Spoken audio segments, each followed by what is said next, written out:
아마 여러분 이제 아기를 키워 보신 분들은 한 번쯤은 이런 경험이 있을 것 같습니다. 오늘 유아 세례를 받은 다운이는 뭐 그랬는지 모르겠지만, 이제 아기가 자라다가 보면 이제 자기 의사 표현을 하잖아요. 의사 표현을 하는데 아마 말보다는 손짓 발짓으로 이제 먼저 하는 것 같습니다. 먼저 하는 것 같은데, 이제 좋은 손짓 발짓 막 하면 좋겠는데, 뭐 가끔은 뭐 배가 고프다든가, 뭐 응가를 했는데 빨리 안 치워준다든가 그러면 막 부모를 때리는 애기들이 있어요. 다운이는 그랬는지 모르겠는데 그런 날이 꼭 올 겁니다. 물론 이제 뭐 저도 이제 뺨 맞은 적이 있는 것 같아요. 근데 일부러 이렇게 쫙 겨냥해서 한 건 아니지만 애기들이 막 이렇게 손짓 발짓 하다가 이제 엄마 아빠가 한 대쯤 맞잖아요. 맞는데 그럴 때 여러분 어떤 반응을 보이셨습니까? 그럴 때 어떤 반응 보이시나요? 저는 이제 그랬던 것 같아요. 괜히 장난치기도 하는 거기도 한데 애기한테 한 대 맞으면 그게 얼마나 아프겠습니까? 별로 아프지 않는데 아이고 아파 그러면서 우는 신용을 하고 떼굴떼굴 구르는 신용을 합니다. 아마 그런 적 있으시죠? 애기가 막 그러면 그렇게 하는 이유가 뭡니까? 그렇게 하는 이유는 애기한테 가르쳐 주는 거죠. 너 이렇게 그 떼치 하면 안 돼. 말로 해가지고 애가 말귀를 아직 못 알아듣는 때니까 우는 신용하고 아프다는 신용하고 그러면 안 된다는 거를 행동으로 몸으로 가르쳐 주는 겁니다. 제가 이제 이 말씀 드리는 이유는 오늘 성경이 대단히 어려운 본문입니다. 대단히 어려운 본문인데 이제 이런 마인드를 가지고 성경을 이렇게 보면은 이해를 하는데 조금은 도움이 됩니다. 오늘 본문은 익숙한 내용이기도 합니다. 예수님께서 무화과나무 저주해가지고 말라버린 얘기, 또 성전에 들어가셔가지고 상이랑 다 뒤집어 엎으신 얘기, 이런 얘기인데 뭐 하나하나 이제 살펴보겠지만 굳이 이렇게까지 하셔야 되는가 하는 이해가 안 되는 부분들이, 그런 포인트들이 꽤 많이 있습니다. 그래서 이제 미리 이제 말씀드리는 것은 예수님께서 이렇게 하신 것은 행동을 통해서 우리에게 뭔가를 전달해 주시는 메시지가 있다. 행동으로 가르쳐 주시는 장면이다. 그거를 먼저 한번 염두에 두는 거고요. 두 가지 사건이 나오지만 이 두 가지 사건은 샌드위치 구조로 이렇게 되어 있어서 하나의 메시지를 전달합니다. 근데 요거를 잘 붙들고 있어야 이게 맥락이 좀 잡혀요. 그렇지 않으면 이게 맥 잡기가 참 어렵습니다. 그래서 예수님께서 지금 이렇게 저주하시고 또 이렇게 막 뒤집어 엎으시는 것은 그냥 단지 뭐 배고프시고 짜증이 나가지고 그냥 이렇게 화내시는 그런 장면이 아니라 그 행동을 통해서 제자들에게 전달하고자 하는 메시지가 있었다는 얘기입니다. 그 메시지는 오늘날 저와 여러분들에게도 동일하게 주시는 하나님의 메시지입니다. 그래서 오늘도 이 하나님의 뜻을 발견하는 시간이 되시기를 바라고, 또 하나님의 뜻에 순종하시면서 하나님께서 주시는 큰 은혜 누리는 복된 시간 될 수 있기를 바랍니다. 자, 지난번 마가복음 내용 여러분 어떤 내용이었는지 기억나십니까?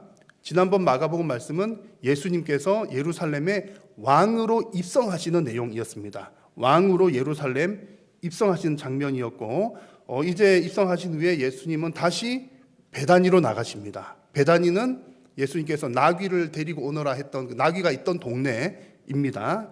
그 베다니로 다시 가시게 되는데, 그리고 그 다음날 이튿날 또 이제 예루살렘 성으로 또 들어오시는 거예요. 들어오시는 그 길목에서, 그 과정에서 한 무화과 나무를 발견하게 되고 이 사건이 일어나는 겁니다.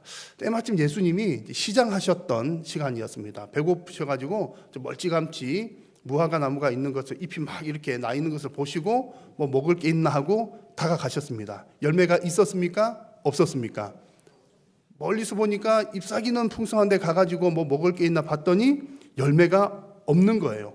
그래가지고 그 다음 구절 13절은 열매가 없다 이에 나왔는데, 그 다음 구절을 보면 예수님께서 이제부터 영원토록 사람이 너에게서 열매를 따먹지 못하리라, 이렇게 무화과 나무를 저주를 하시는 장면이 나옵니다. 그리고 저 뒷부분에 가서 보면 뿌리까지 쫙 말랐더라, 그 얘기가 나오거든요. 근데 여러분 이 얘기는 이제 스토리는 단순해서 잘 아시는 내용인데, 이 장면에서 좀 몇 가지 혼동스러운 내용들이 있는 겁니다. 13절의 마지막 부분을 보십시오. 이는 그 다음에 무슨 때가 아니라 무화과의 때가 아님이라, 이런 말씀이 나옵니다. 그러니까 뭐 열매 맺는 때가 아닌가 보다 이런 느낌이 들잖아요. 열매 맺는 때가 아닌 것 같은데 왜 예수님은 열매 없다고 저주를 하셨나, 왜 이렇게까지 하셨는가 하는 의문이 듭니다. 그리고 혹 뭐 지금 열매가 없더라도 내년 정도라도 또 열매가 맺힐 수 있는데 가만 놔두면 내년에 또 어떻게 얼마나 많이 맺힐지 모르는데 굳이 저주해가지고 말라 비틀어지게 하셔갖고 영원토록 열매를 못 따먹게 하셨을까? 좀 더 손해가 아닌가는 생각이 들기도 합니다.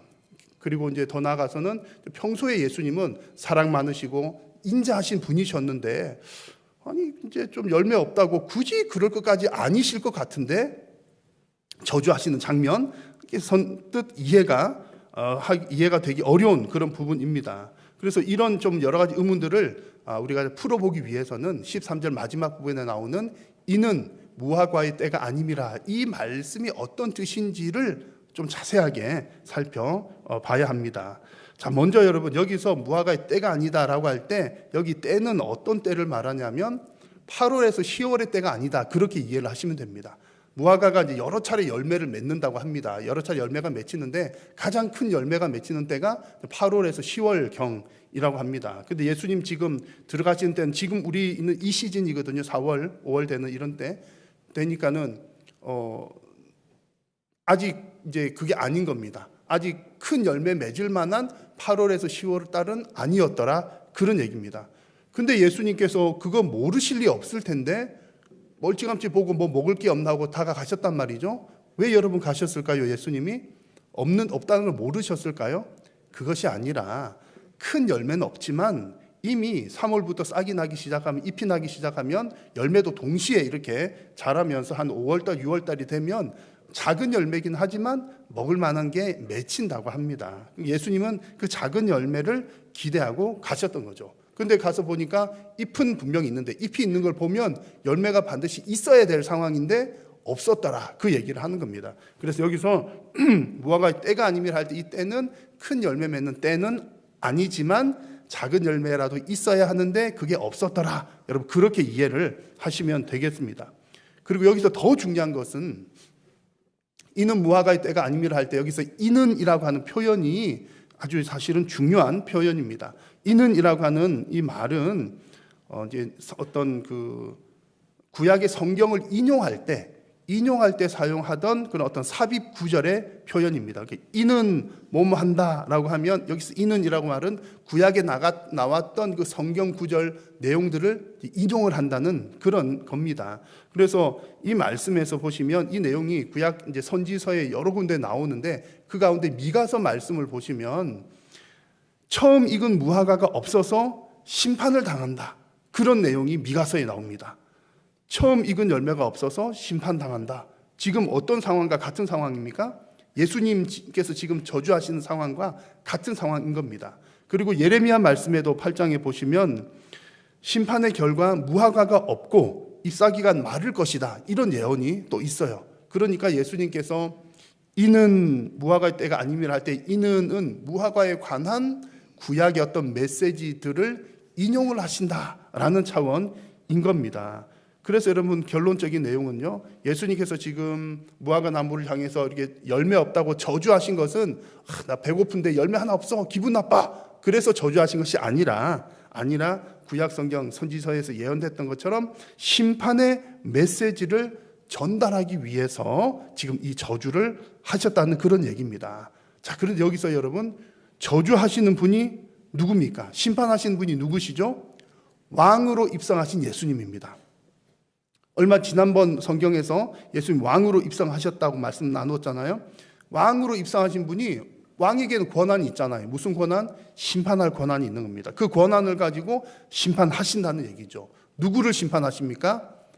열매가 없고 잎만 무성한 당시의 종교 지도자들과 이스라엘 백성들을 심판하신다는 그런 얘기입니다. 그러니까 지금 이 무화과 나무를 저주하시는 장면은 심판의 메시지이다 라는 겁니다. 그런데 여기서 중요한 한 가지의 포인트가 더 있습니다.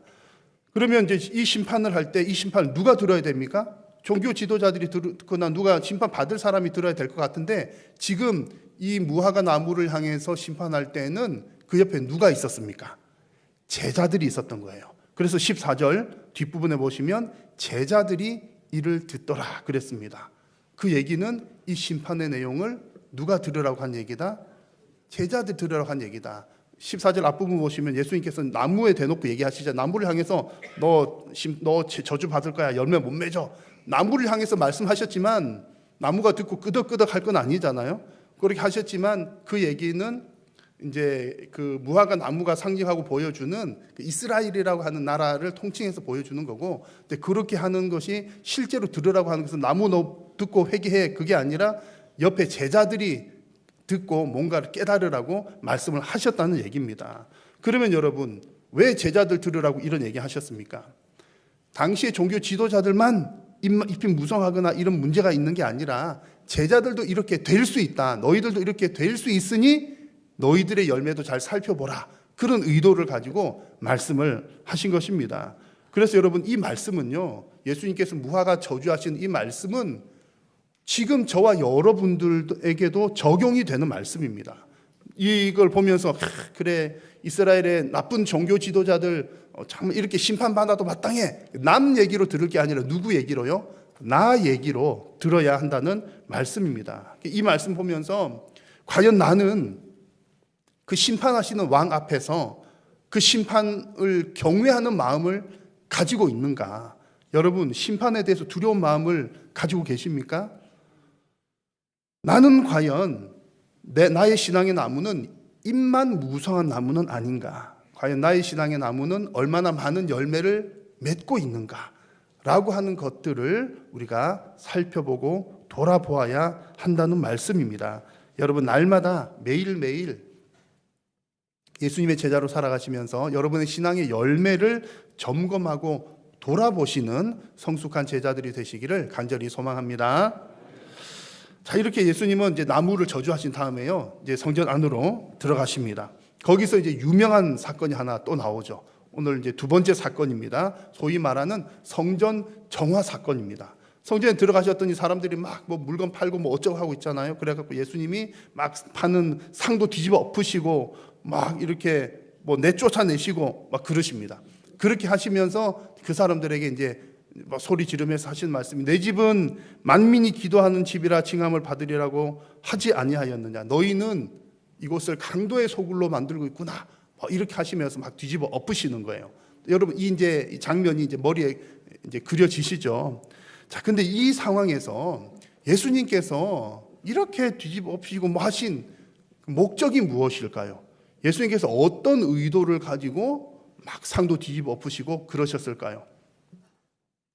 만약에 우리는 이 그림만 보면 하나 여러분 질문을 드려볼게요. 예수님께서 이렇게 하셨잖아요. 이렇게 하시고 난 다음에 그 다음부터는 사람들이 절대로 더 이상 장사를 하지 않았을 것이다. 1번. 그래도 이게 무슨 일이야, 아유 재수 없어, 그러면서 다시 또 상을 폈을 것이다. 2번. 1번일까요? 2번일까요?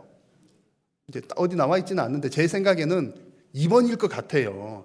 2번일 것 같아요. 그러니까 예수님이 지금 막 이렇게 좀 소동을 일으키시긴 했지만 엄청 크게 한 것 같지는 않아요. 왜냐하면 크게 막 해가지고 난리가 났으면 누가 출동합니까? 경찰이 출동했겠죠. 그때는 군대가 왔을 겁니다. 성전이고 나름대로 그 이제 예루살렘에서 엄청 중요한 지역이고 사람들이 많이 왕래하는 곳인데 막 계속 이제 그런 소동이 일어났으면 잡혀 들어갔을겠죠. 근데 그런 기록은 안 나오고 예수님께서 말씀하시고 다 마무리되는 그런 장면입니다. 그래서 예수님께서 이렇게 소동을 일으키신 목적이, 내가 오늘부로 성전을 내가 완전히 정리하겠다, 더 평정하겠다, 더 이상 오늘 이 시간부로부터 성전에 장사 없다, 꽝꽝꽝, 그게 목적은 아니셨다는 거죠. 길게 보면 그렇게 해야 되지만, 그러면 예수님께서 그렇게 하신 목적은 무엇인가? 그 목적이 바로 앞에 나온 무화과 나무를 저주하신 사건의 목적과 같은 목적이라는 얘기입니다.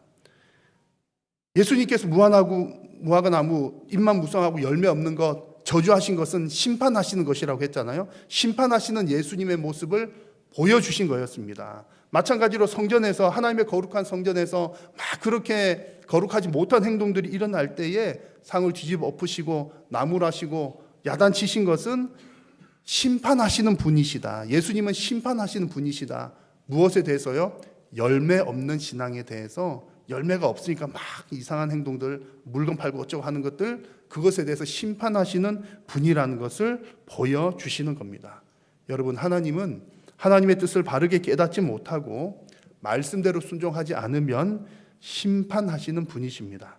이것을 예수님께서 행동으로 보여주신 거죠. 왕의 권위를 가지고 또 그 성전의 주인 되시는 주인의 권위를 가지고 행동으로 열매 없음에 대한 심판의 메시지를 보여주신 겁니다.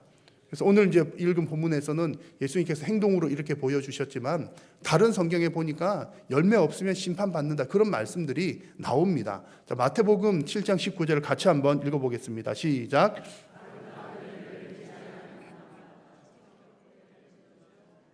아멘. 아멘이십니까? 열매 맺지 않으면 어디에 던져버린다고요? 지켜서. 이거 끔찍한 내용이거든요. 끔찍한 내용입니다. 근데 이 맥락이 어디서 나오는 맥락입니까? 그 다음에 나오는 구절을 보시면 나더러 주여 주여 하는 자마다 다 천국에 들어갈 것이 아니라 하나님 하늘에 계신 내 아버지의 뜻대로 행하는 자라야. 하나님의 뜻대로 행하는 게 뭡니까? 하나님 말씀에 순종하는 자라야 천국에 들어간다. 이런 얘기입니다. 그래서 뜻대로 행하는 것, 순종하는 게 열매 맺는 신앙이라는 거죠. 이런 열매가 그 당시의 종교 지도자들, 이스라엘 백성들에게 없었다는 겁니다. 여러분, 하나님께서 기대하시는 열매가 무엇입니까? 하나님께서 우리에게 요구하신 열매는 뭐 대단한 업적이나 뭐 큰 일을 이루어내는, 성과를 이루어내는 것을 말하지 않습니다. 뭐 그런 일 하면 좋죠. 여러분, 하실 수 있는 분은 큰 일 하셔야 됩니다. 뭐 이렇게 큰 일이 안 좋다는 게 아니고요. 큰 일도 중요하지만 하나님께서 우리에게 요구하시는 가장 기본적인 것은 하나님께서 나에게 뭐라고 말씀하실 때 말씀대로 순종하는 겁니다. 이것이 신앙의 열매입니다. 여러분, 하나님의 뜻대로 행하는 열매 맺는 여러분의 인생이 되시기를 간절히 소망합니다. 자, 이렇게 해서 이제 예수님께서 또 하루가 또 지나갔습니다. 또 하루가 지나가서 이튿날 돼가지고 다시 또 예루살렘 들어가는데 지나가다 보니까 어제 예수님께서 저주하신 그 무화과 나무가 뿌리까지 바짝 말라 있는 것을 보게 됩니다. 마태복음 보면 저주하신 그 순간에 뭐 말랐다 이런 표현이 나오는데 오늘 본문하고는 조금 다릅니다. 근데 이제 종합을 해보면 같은 내용이에요. 예수님께서 저주하시는 그 순간으로부터 즉시 마르기 시작했고 하루쯤 지나고 보니까 뿌리까지 완전히 말랐더라. 그렇게 이해를 하시면 되겠습니다. 자, 그 장면을 보고서 베드로가 예수님에게 얘기합니다. 예수님, 어제 저주하셨던 이 나무 다 말랐습니다. 이렇게 하셨습니다. 그러면 예수님께서 뭐라고 대답하시는 것이 자연스러울까요? 그봐 내 말대로 됐잖아. 뭐 그런 얘기라든지 뭐 이제 그럴 것 같아요. 그런 얘기가 나올 것 같은데 예수님께서 하신 얘기를 보십시오. 22절 보시니까 예수께서 그들에게 대답하여 이르시되 하나님을 뭐하라? 믿으라는 얘기를 합니다. 하나님 믿으라는 얘기는 좋은 얘기지만 문맥상 이게 좀 생뚱맞아요. 왜냐하면 제자들은 이미 예수님을 믿고 있는 자들이잖아요. 예수님 믿고 있는 사람들인데 지금 무화과 저주한 나무 저주에서 마른 얘기 난 다음에 하나님을 믿으라는 얘기하니까 좀 이게 맥락이 잘 안 잡힙니다. 좀 어색해 보이죠. 근데 그 다음에 나오는 구절을 보면 좀 더 어색합니다. 23절에 보시면 너희가 산더러 들려서 바다로 빠져라. 허무맹랑해 보이는 얘기. 산아 바다로 빠져라. 그러고 믿으면 그대로 된다. 그 얘기를 하시는 거예요. 여러분, 산들어 바다에 빠지라 하면 될 줄로 믿습니까? 아마 도봉산 빠져서 인천 앞바다에 빠지라 아마 기도 여러 번 했을지도 모르겠는데 그대로 살아있잖아요. 여튼 이제 그런 얘기 하신 다음에 24절도 보시면 무엇이든지 기도하고 받은 줄로 믿으면 그대로 되리라. 지금 예수님께서 뭐랑 계속 연결시키십니까? 믿음. 뭐 산들어 바다 들려서 해라고 믿으면 그 얘기하시고 무엇이든지 구하는 대로 믿으면 또 그 앞에는요 하나님을 믿으라. 믿음 얘기를 하고 있습니다. 자, 여기서 여러분 예수님께서 우리에게 하시고자 하는 말씀이 무엇이겠습니까? 나도 기분 나쁠 때 무화과 나무야 말라라. 그러니까 마른 것처럼 너 봤지? 너희들 기분 나쁘면 산하 바다에 떨어져. 그러면 다 된다. 믿어야 돼. 그 얘기를 하시는 걸까요? 자, 이 말씀에서 몇 가지 중요한 사실을 우리가 잘 알아야 됩니다. 자, 첫 번째는요, 산을 옮기시는 주체는 하나님이시다. 누구요? 하나님. 당연한 얘기인데 너무 중요합니다. 자, 여러분, 하나님께서 뜻이 있으시다면 우리 도봉산을 동해 바다로 옮기실 수 있을지 믿으십니까? 이건 무조건 아멘이죠. 아니, 하나님 믿는 사람 무조건 아멘이죠. 여러분, 하나님께서 뜻이 있으시다면 산을 옮겨서 바다로 옮기실 수 있는 줄로 믿으십니까? 아니 무조건 아멘이에요. 왜냐하면 하나님께서는 온 천지 만물을 창조하신 창조주시잖아요. 이것을 만드신 분이 그거 옮기는 것 못할 일이 없죠. 그러니까 만드셨다는 것을 믿으면 옮기시는 것은 당연히 이제 믿어지는 겁니다. 그래서 우리가 우리의 질병이나 뭐에 대해서도 우리의 정말 복잡한 그 세포들을 하나님께서 만드신 줄로 믿으면 하나님의 뜻을 따라서 고치시는 것도 하나님 뜻에 달려 있다. 당연히 믿는 거죠. 그래서 우리가 이제 오해하지 말아야 될 것은 요청은 누가 합니까? 우리가 요청하잖아요. 하나님, 저 산 좀 옮겨주세요. 요청은 우리가 하지만 옮기시는 분은 하나님이시다. 내가 옮기는 것 아니다. 그 얘기입니다. 그게 너무나 중요한 거예요. 같은 맥락에서 그러기 때문에 옮기시는 분은 하나님이시기 때문에 우리의 믿음의 대상은 하나님입니다. 이건 무슨 얘기냐면 우리가 어떤 사건을 해결하거나 문제를 해결함에 있어서 엄밀하게 따지면 우리가 산이 옮겨질 것을 믿는 것이 아니라 하나님께서 산을 옮기실 수 있다는 것을 믿는 겁니다. 너무너무 중요해요. 우리가 어떤 문제 있을 때 주님 이 문제를 해결해 주십시오 할 때 하나님 이 문제가 해결될 줄 믿습니다 라고 기도 표현은 그렇게 하긴 하지만 이 문제가 해결될 것을 믿는 게 아니라 엄밀하게 따지면 그 문제를 해결해 주시는 분이 하나님이신 것을 믿는 겁니다. 그래서 우리는 환경의 변화를 믿는 게 아니라 변화시키시는 하나님을 믿는다는 것 너무너무 중요합니다. 그래서 예수님께서 앞에 22절에서도 제자들에게 하나님을 믿으라 이 말씀을 먼저 하신 겁니다. 그리고 세 번째로 알아야 될 사실은 지금은 산을 옮긴다는 표현이 나왔는데 이 산을 옮긴다는 것은 비유이다. 너희도 진짜 믿음 가지고 산 한번 옮겨봐. 그렇게 우리가 성경을 문자 그대로 받아들여야 될 때도 있고 비유로 받아들여야 될 때도 있는 겁니다.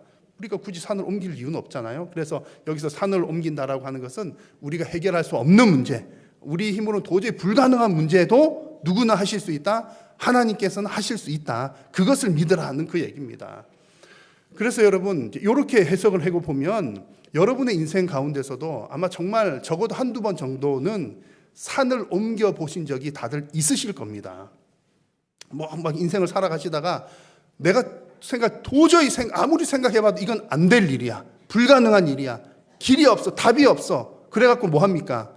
꼭 우리는 이제 그러잖아요. 미리미리 기도하면 좋은데 또 미리미리 잘 안 되잖아요. 안 되다가 나중에 딱 길이 다 막히고 나면 정말 앞에 산이 떡하니 서가지고 도무지 움직일 수 없는 그 상황에서 주여 아무것도 할 수 없으면 도와주십시오. 막 그러잖아요. 근데 그러다가 이제 물론 이제 하나님의 뜻에 따라 상황이 다르지만 거의 제가 볼 때 거의 이제 인생 살다가 보면 한두 번 이상은 하나님께서 우리에게 딱 이제 그 계기를 주시는 것 같아요. 산 옮겨진 것을 경험하게 하십니다. 저 역시 경험해봤고 아마 대부분 성도님들 하나님께서 내가 할 수 없는 일 해주셨어. 경험하셨을 거예요. 그러면서 우리가 믿음이 단단하게 굳어지는 거죠. 하나님 살아계십니다 라는 고백을 하는 겁니다. 하나님 그 고백하라고 한 번씩 그 산을 옮겨주시는 거예요. 여러분 산이 옮겨지는 이것이 하나의 열매라면 그 열매는 하나님께서 그 일을 하신다는 믿음으로부터 시작됩니다. 그래서 여러분 열매는 믿음을 통해서 열리게 된다는 것이 중요합니다. 근데 그 열매가 맺힐 거를 믿는 게 아니라 하나님께서 그 일을 하신다는 그런 믿음입니다. 그래서 오늘 말씀에서 믿음이라는 얘기가 나왔습니다. 근데 이 얘기가 앞에 나온 성전 정화 사건과 같은 메시지라고 했잖아요. 그 연관을 지어서 한번 살펴보면 의미가 좀 더 뚜렷해집니다. 예수님께서 지금 이렇게 나무 저주하시고 또 성전에서 뒤집어 엎으시고 하시다가 갑자기 이 믿음 얘기를 하신 이유는 무화과 나무 사건과 성전에서 이렇게 뒤집어 엎으신 이 사건이 다 믿음과 관련되어 있기 때문입니다. 지금 다 종교 지도자들의 문제잖아요. 입만 무성한 열매 없는 종교 지도자들 그리고 이스라엘 백성들 그리고 성전 안에서 본래 하나님을 예배하는 모습은 없어지고 자기네들 이속만 차리는 종교 지도자들 왜 그런 행동들을 합니까? 하나님을 향한 믿음이 없었기 때문에. 어떤 믿음이요? 하나님께서 열매를 맺게 하시고 하나님께서 모든 일을 주관하신다는 믿음이 없으니까 내가 주인이 되어가지고 내가 하고 싶은 대로 했던 겁니다. 그래서 열매 맺게 하시는 하나님을 향한 믿음은 없고 종교적인 형식만 남으니까 또 결과적으로는 열매가 없게 되는 겁니다. 그래서 잎만 무성한 열매 없는 무화과 나무를 결국 심판을 하게 된 거죠. 여러분, 이 얘기는 옛날 옛적 얘기가 아니라 우리에게도 지금 당장에 다가올 수 있는 그런 말씀입니다. 여러분, 지금 우리가 다 예배 자리에 앉아 있지만 이 예배 생활도 종교 생활이 될 수 있습니다. 열매 없는 예배 생활 얼마든지 될 수도 있다는 거죠. 놀라운 것은요, 하나님 부르지만 하나님 안 믿을 수도 있다는 얘기입니다. 여러분, 북한에는 교회가 있잖아요. 지하 교회도 있지만 이렇게 이제 공식적인 교회들도 막 있습니다. 그래서 어떤 사람들은 북한에도 교회 있다고 이제 북한도 괜찮은 나라야 이렇게 생각하는 분들이 간혹 있는 것 같아요. 여러분, 근데 이거 길게 설명하고 싶지만 짧게 말씀드리면 북한에서 이제 공식적으로 하는 교회에서 사람들 보면 하나님을 믿는다고 해요. 근데 하나님을 누구랑 같이 믿어요? 김일성과 그 가족들하고 같이 믿어요. 그리고 결국에는 하나님을 믿는 게 아니라 김일성과 그 가족들이 하나님인 것을 믿는다는 그런 뜻입니다. 그리고 이제 북한 얘기하면 잡혀가나? 하여튼 제가 대학 때 철학과 출신이거든요. 그래가지고 하여튼 귀 주워 들은 게 좀 있어요. 하는데 북한의 유물론 사상하고 기독교 사상은 맞을 수가 없습니다. 맞을 수가 없어요. 그래가지고 안 될 일이라는 겁니다. 그래서 북한에도 이제 지하 교회의 성도들은 정말 어떻게든 이제 복음을 받아들일 수 믿는 그런 사람들이 있을 수 있지만 그 사람들이 위로 나오게 되면 다 이제 죽습니다. 그러니까 살 수가 없는 구조라는 거죠. 그렇죠, 여러분. 하나님을 부르지만 열매 없는 신앙, 하나님 없는 신앙 생활도 종교 생활인 거죠. 그런 일이 있을 수도 있다. 그래서 그런 사람들은 그런 종교 생활에는 하나님을 믿는 믿음에 의한 열매가 없다라는 겁니다. 열매가 없다는 것은 하나님의 능력이 나타나지 않는다는 거죠. 여러분, 하나님의 살아계심을 믿으십니까? 우리는 살아계신 하나님을 믿습니다. 그러면 살아계신 하나님께서 우리에게 능력을 보여주시고 열매를 주실 줄로 믿습니다. 그래서 예수님께서는 제자들에게 지금 그 당시에 종교 지도자들이나 백성들이 다 그냥 정말 하나님 없는 종교 생활을 하고 있었기 때문에 제자들도 그것처럼 될 것을 경계하면서 하나님을 믿으라 그 말씀을 주신 겁니다. 자, 여러분, 우리의 기도는 종교적인 기도가 아니라 믿음의 기도가 되어야 할 줄로 믿습니다. 내 열심으로 많이 세게 기도한다는 것이 아니라 모든 주권이 하나님께 달려있음을 믿으면서 하나님께서 산도 옮기시고 길도 내시고 물도 내신다는 분을 믿으면서 기도하는 겁니다. 그런 기도 가운데 하나님께서 귀한 열매 맺게 하실 줄로 믿습니다. 자, 오늘 이 무화과나무 또 성전 정화 이 얘기를 하시면서 마지막 부분쯤에 더 이해가 안 되는 한 가지 얘기를 하십니다. 25절을 보시면 서서 기도할 때에 아무에게 혐의가 있거든 용서하라. 그리하여야 하늘에 계신 너희 아버지께서도 너희 허물을 사하여 주시리라. 용서라는 얘기를 해요. 믿음, 기도 이런 얘기 하시다가 용서 얘기를 하십니다. 이제 잡기가 어렵죠. 근데 이 얘기 역시 신앙의 열매 같은 맥락 속에서 이해를 하시면 좀 정리가 됩니다. 이 말씀은 너희가 용서하면 하나님께서도 너희 허물을 용서해 주실 것이다. 이 말씀은 그 용서해 주실 것을 믿고 기도하라는 겁니다. 거꾸로 말하면요, 너희들이 하나님이 너희들 용서해 주실 것을 믿는다면 너희도 용서를 하라. 여기도 역시 믿음이 들어간 거죠. 그래서 이 용서한다는 것은 그 하나님 용서해 주신 하나님을 믿는 것에 대한 신앙의 실천의 내용인 겁니다. 그래서 하나님을 믿는다면 이 신앙을 실천하고, 그럼 나도 용서해 주면 하나님께서 나를 또 용서해 주시고 용서의 열매를 또 맛보게 되는 거죠. 하나님 은혜 받고 말씀에 순종하면 하나님께서 또 열매 주시고, 열매 주시면 내 믿음이 더 튼튼해지고 또 순종하게 되고 또 열매 주시고 신앙의 선순환이 이루어 주신다는 그런 이야기입니다. 자, 여러분의 신앙이 말씀에 순종하는 신앙이 되셔서 더 풍성한 열매를 맺으시는 그런 복된 신앙 되시기를 축복합니다. 여러분, 오늘 이 말씀을 통해서 몇 가지 사실을 꼭 여러분 마음에 담아 두십시오. 하나님은 심판하는 권세를 가진 분이십니다. 그리고 하나님은 열매 없음에 대해서 심판하시면서 우리들에게, 성도들에게도 열매를 요구하십니다. 우리가 하나님 말씀대로 순종하고 열매를 맺을 때에는 하나님께서 더 큰 열매로 우리들에게 채워 주십니다. 오늘 이 말씀을 잘 받으셔서 여러분의 신앙이 일상에서 열매 맺는 제자로 더욱더 성숙하시기를 주님의 이름으로 축복합니다. 살아계신 여호와 하나님, 오늘도 우리의 예배를 받으시고 하나님께서 말씀하여 주시니 감사합니다. 하나님, 참으로 우리의 신앙은 부족하고 믿음이 연약하지만 하나님, 우리가 하나님 말씀 가운데 순종함으로 또 말씀 가운데 주님 열매 맺는 복된 신앙이 될 수 있도록 하나님께서 은혜 더하여 주옵소서. 예수님의 이름으로 기도드립니다.